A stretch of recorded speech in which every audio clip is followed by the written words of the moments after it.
Beach style fish fry masala எப்படி பண்ணலாங்கிறத பார்க்கலாமாங்க.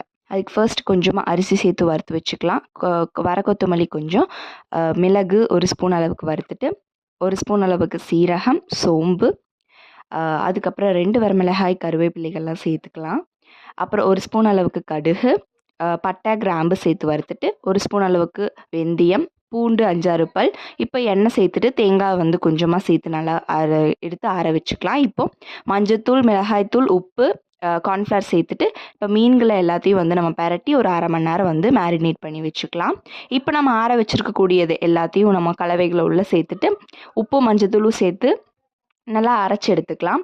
அரைச்சி எடுத்துகிட்டு இப்போ நம்ம மேரினேட் பண்ணி வச்சுருக்கக்கூடிய ஃபிஷ்ஷு, அந்த மசாலா எல்லாத்தையும் வந்து ஒன்றா பெரட்டி எடுத்து தோசைக்கல்லில் கருவேப்பிலையை வச்சு ஃபிஷ் ஃப்ரை பொரிச்சோம்னா சூப்பரான beach style fish fry masala ready ஆயிடுச்சு. இந்த மாதிரி ஒரு தடவை ட்ரை பண்ணி பாருங்கள், சூப்பராக இருக்கும். தேங்க்யூ.